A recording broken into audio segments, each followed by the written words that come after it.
Everything's going wrong. My watch has died, my phone died. I just want to cry, which is ridiculous. It's going great. Jenna, my wife, supports everything I do. I've asked her to cross deserts and mountains, to face her fears and overcome them with me.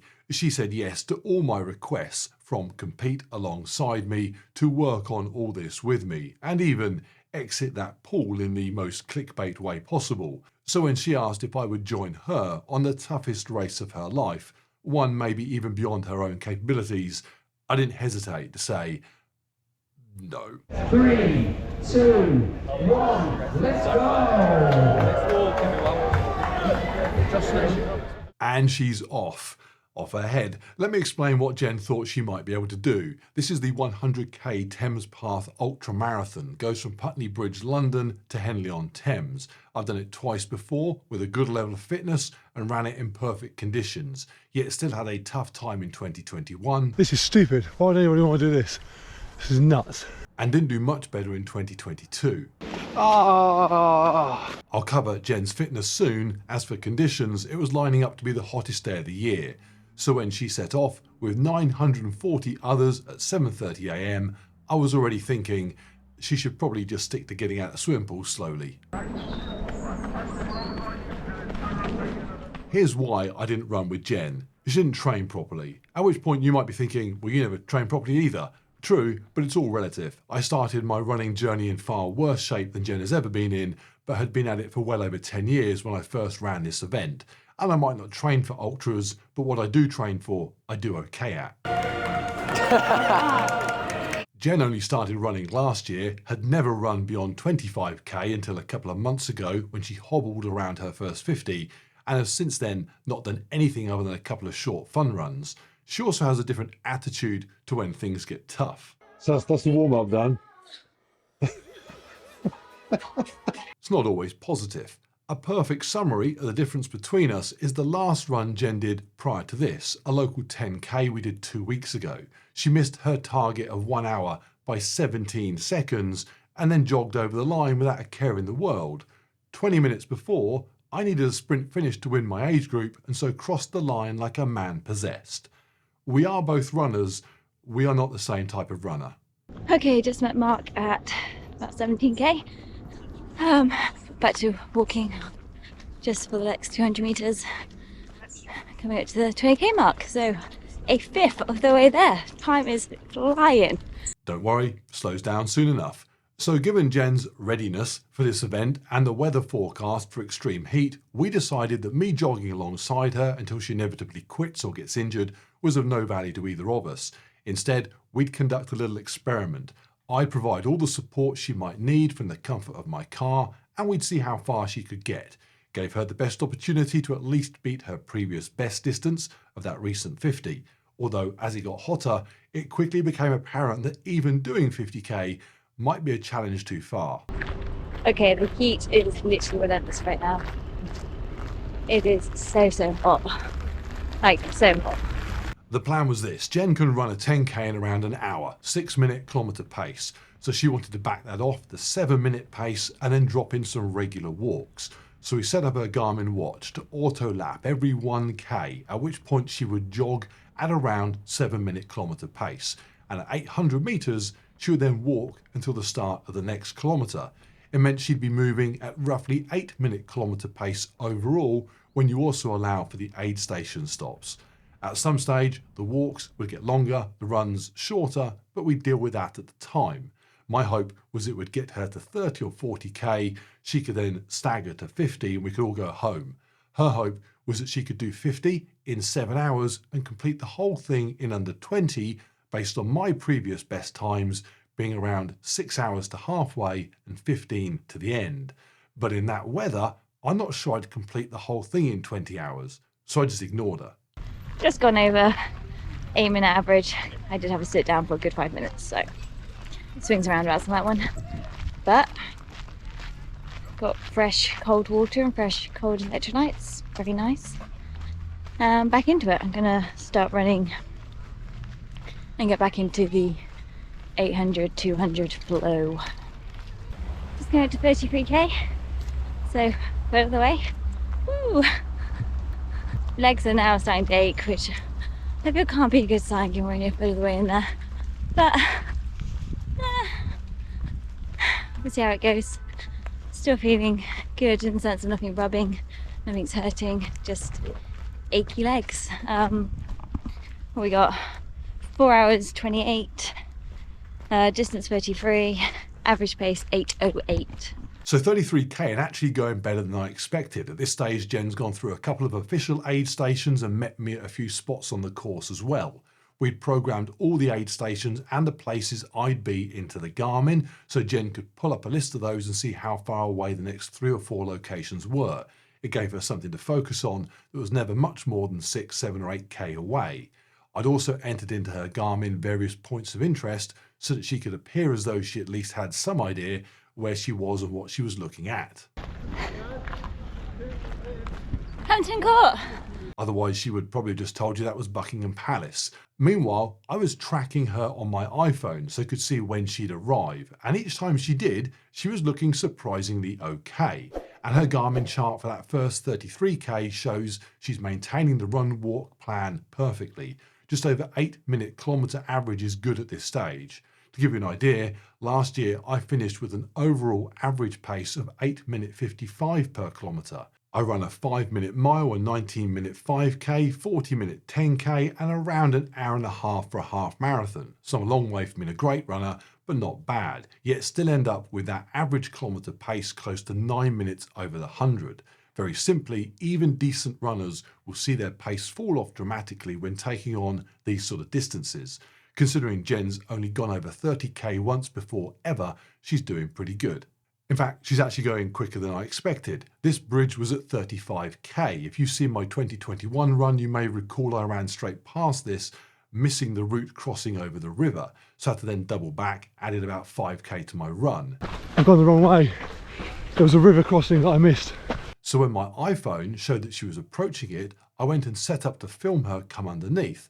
When she didn't appear, as expected, I realised I'd missed her and she was already crossing it. Unbeknown to her, she's filming me in the background. So I had to chase after her, which made me very aware that the heat was just getting ridiculous.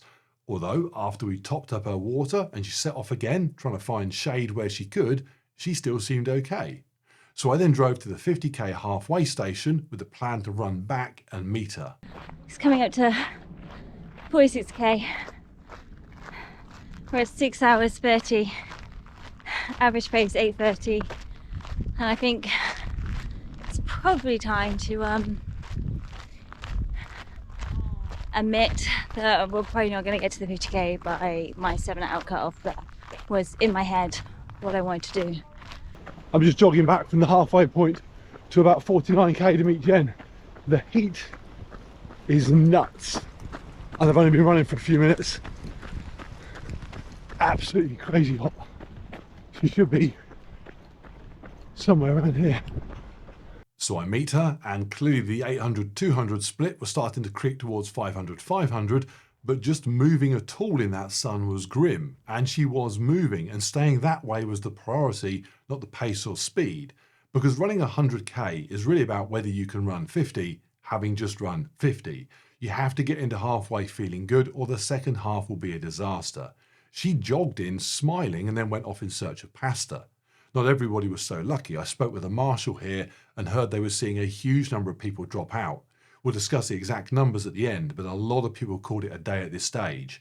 So just seeing Jen leave halfway meant I knew she'd already achieved more than many. At this stage, my assumption is she won't get much further, but it will still be heck of a result no matter what. At this point, if you're wondering why enter a race if you aren't going to prepare for it, sounds nuts. To be fair to Jenna, she had intended to train. Her problem is that when she starts something, she likes to aim big, but also not worry if she never gets there. So over the last 12 months, she's trained in a variety of different ways for a variety of different sports, each time setting lofty goals, some of which she has achieved, but others have just faded away with little consequence. Arguably, this 100k race should have been deleted from her calendar when she almost failed to complete the 50k run. But by that stage, she'd bought running shoes especially for it and so wanted to still go ahead. Yeah, it does sound nuts. Okay, back on the path, just up to lunch. spaghetti, plain spaghetti, big plate, lots of salt. So just walking for a couple of hundred, just to let that all go down. And now I'm just gonna find that motivation to run again. But it's worth saying, if putting an unprepared runner into a race in these conditions seems dangerous, rest assured I was acutely aware of what to keep an eye on. I was monitoring Jen's fluid consumption, electrolyte intake, calories, and then looking for any signs she was struggling beyond just expected fatigue. So disorientation, dizziness, headache, stumbling over her words. Taking no chances, I would have pulled her out the second I saw she was becoming impaired in any way. The furthest I've ever gone, 51k. Huh? Bring on Jen. Bring on Jen. Go Jen. Bring it on. I don't know. My other saying is, woohoo me. How I would tell she was impaired compared to normal, I don't quite know. 6 more hours and 15 minutes to go. Arriving at 11:19. So you know what the challenge is? There before Get in midnight. before midnight. In before midnight. So around 60k, and it's starting to get a little bit interesting. The run walking pace has only fallen to around 9-minute kilometres, still good. Jen still seems well, and her Garmin watch is predicting a finish around midnight. Also, she's not had the sort of issues that I had last year by this point. She's yet to cut any holes in her shoes to stop her toes bleeding and has yet to moan like a baby. Ah. That's all good, but 40k is still a long way to go for someone already at 10k past their previous best.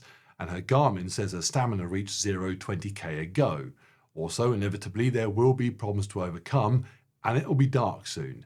I like problems in the dark. It makes me focused and determined that I can go full Goggins. Stay hard! I don't think Jen does Goggins. So as I left her, I wasn't sure if she really did buy into the idea of a midnight finish. Just to confirm, clearly not going to get in before midnight. I mean, we've still got 40k to go, and I'm not sure looking at the time of arrival on my Garmin watch is a good indication of actually what time I'm going to get in. Okay, just gone in the 64k aid station and now heading back out. We're at almost 10 hours. Still hot, so wait for the sun to go down. Okay, so we've got a third of the way left to go on 67k. No people in front of me, nobody behind me. I feel like it's just setting me up for what's to come when it gets dark, which I'm really looking forward to, being a child at heart that does not like the dark. So great. So 70k, and it is all getting green and picturesque. Unfortunately, it's also getting dark, so Jen isn't going to see much of it by the time she meets me. Hey! Wow. Oh man. 72k, and time for a quick selfie at the fountain where last year my Oakleys fell in and got rescued a week later by a subscriber who lived in the area and owned a face mask. That's cool. Ah.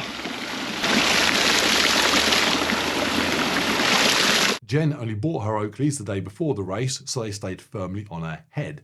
And then a sock and shoe swap with fresh lube going everywhere. I only filmed it going on her toes. This is my wife, not some cheap opportunity to clickbait for views and likes. And with the sun setting, she set off again, with the next target being to hit 75k in under 12 hours. She left excited to make that and bang on track for it. For once, a lofty goal she was definitely going to achieve. Just gone through 75k. I tried very hard to complete 3 quarters of it within 12 hours. I missed it by 20 meters, 7 seconds.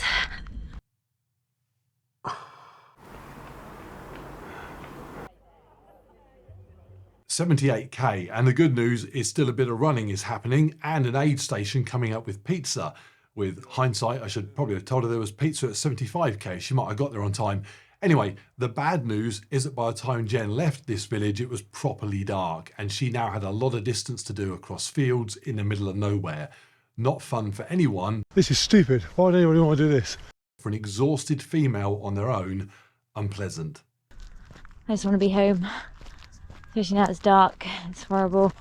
Just have to walk past some horrible teenage kids screaming at me, which is always a delight as a woman in the dark. So great. It's really, really fun. At no point did I regret not running this race with Jen, other than this point. In fact, if somebody could guarantee me obnoxious teenagers intent on harassing my wife in the dark, I'll happily run it next year. 20 metres behind her. Try screaming at me, motherfucker.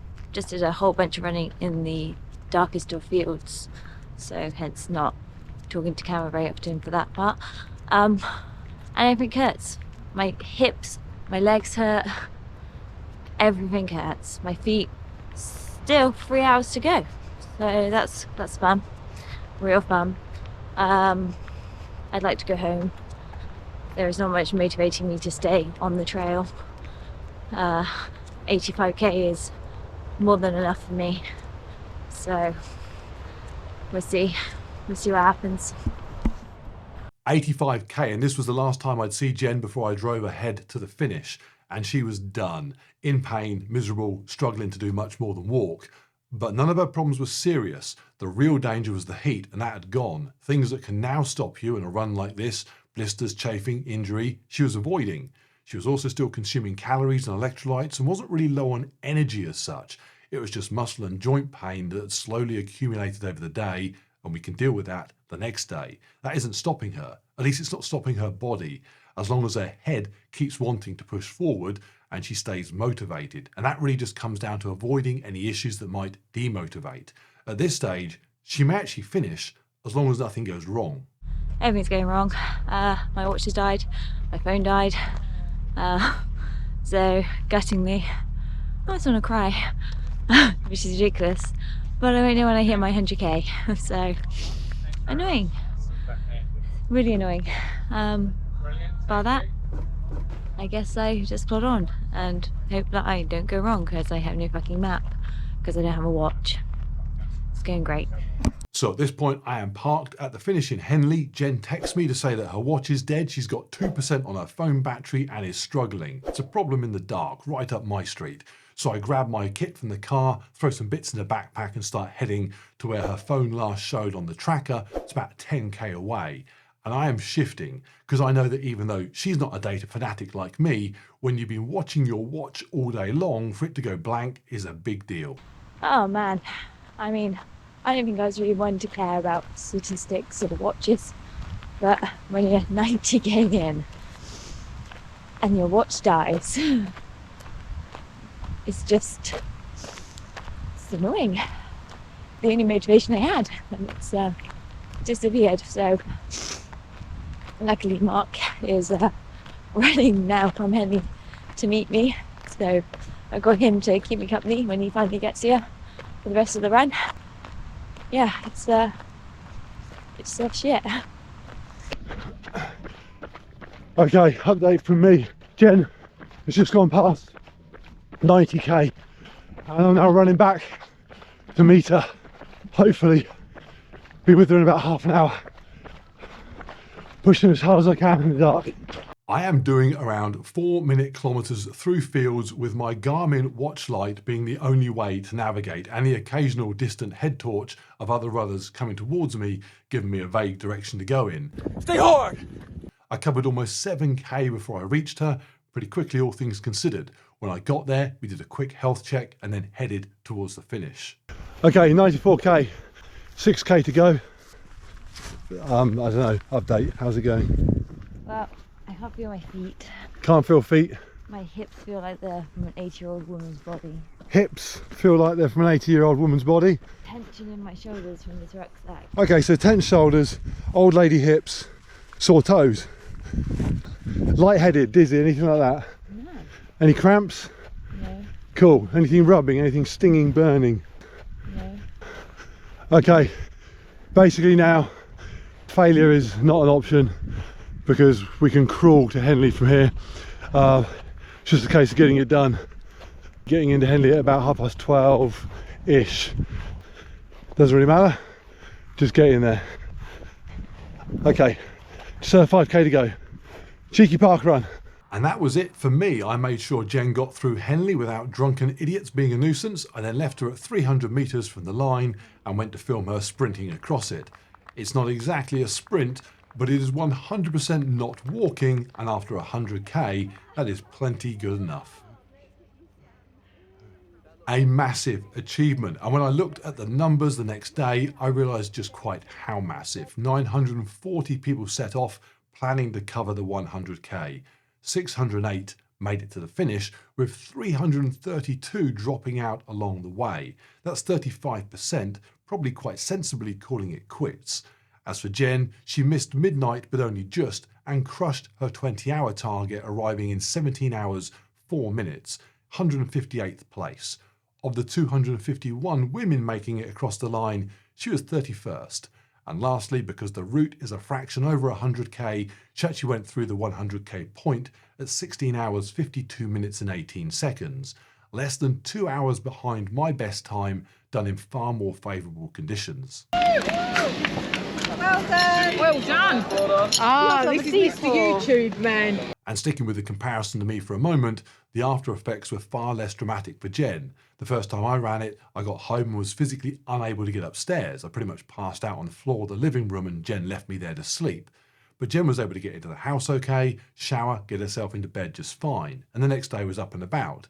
Last year I spent the next day in hospital, and by Wednesday she was back in the gym doing some light training.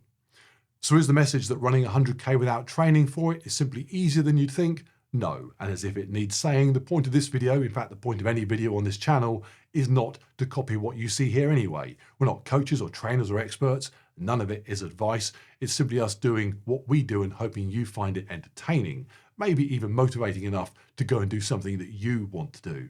But it is interesting to note that if you are somebody with at least a reasonable level of general fitness, the human body can surprise you as long as you are keenly aware of what it needs in return. And that we did know. So Jen had me ensuring she was fueling correctly. All of her kit was top notch. Things like regular application of lubricant was timetabled to perfection.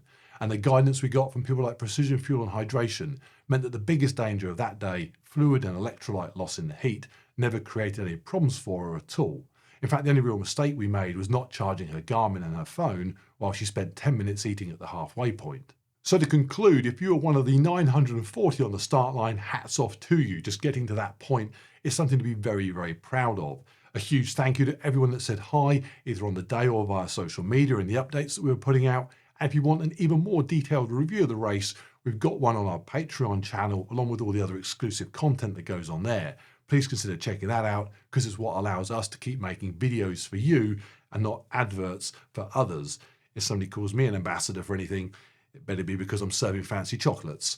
Lastly, of course, a massive congratulations to my wife for an achievement way beyond my expectation and actually worryingly close to matching my own performance. I'm genuinely very proud, and she has contributed to the channel in a way that just over a year ago I would never have thought would have been possible. Is it a greater contribution than slow motion exits from a swimming pool? It's really hard to quantify those sort of things.